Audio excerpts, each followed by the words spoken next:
നമസ്കാരം. ഇന്നലെയും മിനിഞ്ഞാന്ന് ഇന്നുമായി ഒരു വാർത്ത കേൾക്കുന്നുണ്ട്. ഒരു ഒരു സാധാരണ വാർത്ത, ഒരു ചെറിയ വാർത്തയാണ്. പക്ഷെ ആ വാർത്ത അത്ര ചെറുതല്ല എന്നതാണ് എൻ്റെ ഒരു നിലപാട്.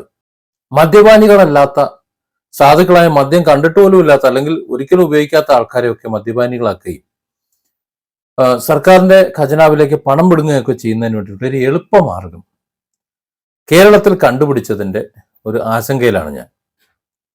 ആ ആയുധം ഇപ്പോൾ ഏറ്റവും കൂടുതൽ ഉപയോഗിക്കുന്നത് പോലീസുകാരും പിന്നീട് KSRTCയിലുമാണ്. നിങ്ങൾക്ക് ഒരുപക്ഷെ വാർത്ത കേട്ടിട്ടുണ്ടാവും. കഴിഞ്ഞ ദിവസം നല്ല അടിപൊളി തേൻ വരിക്ക ചക്ക 2-3 ചക്കച്ചുള കഴിച്ചു. ഒരാൾ കൊണ്ടുവന്നു, 2-3 പേര് കഴിച്ചു.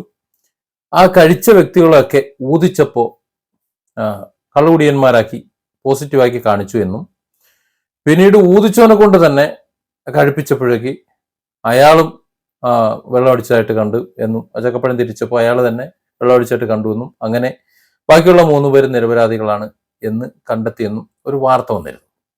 ഇപ്പം എന്തേ മറ്റൊരു വാർത്ത വരുന്നു. മറ്റൊരു ഡിപ്പോയിലെ ഒരു ജീവനക്കാരൻ രാവിലെ ഡ്യൂട്ടിക്ക് പോകാൻ വന്നതാണ്. ഡ്യൂട്ടിക്ക് പോകാൻ വന്നപ്പോൾ അയാളെ ഊതിച്ചപ്പോൾ മീറ്ററിൽ 10 കാണിച്ചു. അതായത് അയാളും കള്ളു കുടിച്ചു. അയാൾ ജീവിതത്തിൽ ഈ മദ്യം കഴിച്ചിട്ടില്ലാത്ത ആളാണ്, കഴിക്കാൻ ഉദ്ദേശമില്ലാത്ത ഒരാളാണ് എന്ന് അദ്ദേഹമായിട്ട് പറയുന്നു. അദ്ദേഹത്തെ വണ്ടി ഓടിക്കാൻ അനുവദിച്ചില്ല. സർവീസ് മുടങ്ങി. അയാൾ തൊട്ടടുത്ത പോലീസ് സ്റ്റേഷനിൽ ചെന്നു.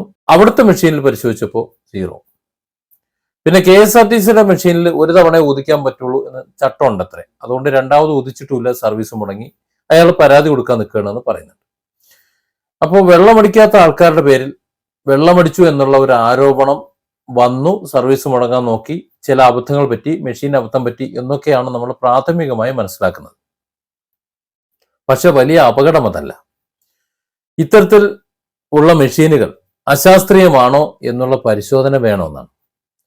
ഊതിച്ചു കഴിഞ്ഞാൽ ആൽക്കഹോളിന്റെ അംശം എങ്ങനെ തിരിച്ചറിയും? കഴിഞ്ഞ ദിവസം നമുക്കറിയാം, ഹോമിയോ മരുന്ന് കഴിച്ചിട്ട് വന്ന ആൾ, ഹോമിയോ മരുന്ന് ഇടുന്നത് തന്നെ സ്പിരിറ്റിലാണ്. ആ സ്പിരിറ്റിൽ മെഡിസിൻ ഇട്ടിച്ചിട്ടുണ്ടാവും. ആ മെഡിസിൻ ഗുളികയിൽ ബോൾസിലോ അല്ലെങ്കിൽ ടാബ്ലറ്റിലോ ഒക്കെ ഇറ്റിച്ച് അല്ലെങ്കിൽ പൊടിയിലോ ഇറ്റിച്ച് അതാണ് കഴിക്കുന്നത്. അപ്പോൾ സ്പിരിറ്റ് തന്നെയാണ് കഴിക്കുന്നത്. വളരെ കുറഞ്ഞ അളവിലാണെന്നേ ഉള്ളൂ. പക്ഷെ അത് ശരിക്കും സ്പിരിറ്റ് തന്നെയാണ്. സ്വാഭാവികമായിട്ടും കള്ളു കുടിച്ചു എന്നുള്ള ഒരു അടയാളം അവിടെ സ്ഥാപിച്ചെടുക്കപ്പെടും. അപ്പോൾ ഹോമിയോ മരുന്ന് കഴിക്കാൻ പറ്റില്ല, ചക്കപ്പഴം കഴിക്കാൻ പറ്റില്ല, ഗ്രാമ്പൂ ഇട്ട് തിളപ്പിച്ച വെള്ളം കുടിക്കാൻ പറ്റില്ല, അങ്ങനെയുള്ള, അതായത് പഴങ്ങൾ, അങ്ങനെയാണെങ്കിൽ മുന്തിരി ജ്യൂസ് കുടിക്കാൻ പറ്റില്ല, ഒന്നും കഴിക്കാൻ പറ്റില്ല. അതായത് പട്ടിണി കിടന്നുകൊണ്ട് സഞ്ചരിക്കണം, എങ്കിലേ ഊത്തു മെഷീൻ പ്രവർത്തിക്കൂ, മര്യാദയ്ക്ക് അതിൽ റിസൾട്ട് കാണിക്കൂ എന്നുള്ളൊരവസ്ഥ വന്നാൽ നമ്മുടെയൊക്കെ അവസ്ഥ എന്തായിരിക്കുമെന്നാണ് ഞാനിപ്പോൾ ആലോചിക്കുന്നത്. പോലീസുകാരുടെ കയ്യിലിരിക്കുന്ന മെഷീനിൽ ഊതുമ്പോൾ അതിനകത്ത് PP അടിച്ചു കഴിഞ്ഞാൽ, അതിനകത്ത് അതിന്റെ അളവ് കാണിച്ചു കഴിഞ്ഞാൽ ശരിയാണോ തെറ്റാണോ എന്നൊന്നും നോക്കുന്നില്ല. പിന്നെ അവരുടെ സ്വഭാവം നമുക്കറിയാമല്ലോ, ഏത് രീതിയിലാണ് പെരുമാറുന്നത്. നീട്ടിയൊരു എഴുത്തെഴുതും, കേസ് കഴിഞ്ഞിട്ടുള്ള FIR ഇട്ടിട്ട് റിമാൻഡ് ചെയ്യിക്കാൻ പറ്റുമെന്ന് നോക്കും. ചെറിയ കേസിന് പോലും സ്റ്റേഷൻ ജാമ്യത്തിൽ വിട്ടയക്കാൻ കഴിയുന്ന, അല്ലെങ്കിൽ മജിസ്ട്രേറ്റിന്റെ മുന്നിൽ പോയി കഴിഞ്ഞാൽ അവിടുന്ന് ജാമ്യം കൊടുത്ത് വിടാവുന്ന, കോടതിയിൽ എത്തിക്കഴിഞ്ഞാൽ ജാമ്യം കിട്ടുന്ന വകുപ്പുകൾ ചേർത്താലും ഒരു തരത്തിൽ ജാമ്യം കൊടുക്കരുത് എന്ന് പറഞ്ഞ് റിമാൻഡ് റിപ്പോർട്ട് എഴുതി കൊടുക്കുന്ന ഒരു കാലമാണ്.